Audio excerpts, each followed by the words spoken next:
Shalom dan puji Tuhan saudara atas kebaikan Tuhan pada setiap kita. Sehingga pagi ini saudara dengan izin Tuhan kita boleh bangun dengan penasihat, pikiran cergas dan semangat yang berkobar-kobar untuk melayani Tuhan. Untuk memulai renungan kita, mari kita berdoa. Bapa Syurgawi, terima kasih atas kebaikan-Mu karena bersama dengan kami sementara kami mendengar dan mempelajari firman Tuhan. Dalam nama Yesus kami berdoa. Amin. Saudara yang dikasihi dalam Kristus, tajuk renungan kita pagi ini ialah hidup tertib. Bagaimana hidup tertib menurut Alkitab? Firman Tuhan dalam 1 Tesalonika 5 ayat 14 mengatakan, "Kami juga menasihati kamu, saudara-saudara, tegurlah mereka yang hidup dengan tidak tertib, hiburlah mereka yang tawar hati, belalah mereka yang lemah, sabarlah terhadap semua orang." Nah saudara, bacaan kita hari ini kita boleh baca di dalam 1 Tesalonika 5 ayat 12 hingga 22. Dalam ayat-ayat ini, Rasul Paulus menasihati jemaat Tesalonika untuk melakukan beberapa kewajiban dalam hidup harian. Sebuah ilustrasi. Dalam sebuah program atau acara outing gereja, terlihat suasana tidak menyenangkan di sekitar lokasi. Setiap kali habis makan, piring makan kelihatan berselerak dan sampah juga kelihatan di sekitar kawasan dewan. Sungguh tidak menyenangkan mata memandang. Padahal EJK sudah menyediakan tempat untuk meletakkan peralatan makan dan juga tong sampah. Teringat pula, tema besar program itu ialah berbicara soal menjadi terhormat dan memuliakan Tuhan. Bagaimana menghormati dan memuliakan Tuhan jika meletakkan peralatan makan dan sampah masih tidak terurus? Saudara, kembali kepada bacaan kita.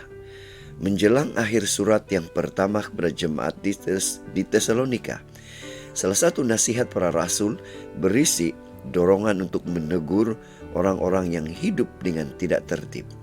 Memang para rasul tidak terperinci dalam hal ketidaktertiban itu terlihat. Tapi jika nasihat itu disampaikan, berarti ketidaktertiban telah menjadi bahagian dari kehidupan umat Tuhan pada masa itu. Tanpa menolak nasihat lainnya seperti menghibur yang susah hati, membela yang lemah, dan bersabar kepada semua orang, tetapi nasihat untuk hidup tertib masih relevan kepada anggota gereja Tuhan yang hidup pada masa ini. Saudara, apa aplikasi renungan ini untuk kita? Perilaku tidak tertib biasanya akan merugikan dan menyusahkan orang lain, dimanapun perbuatan itu terjadi. Oleh karena itu, mari biasakan hidup tertib dalam segala bidang kehidupan, supaya kehadiran kita boleh menjadi berkat dan juga menginspirasikan orang lain agar hidup lebih tertib juga.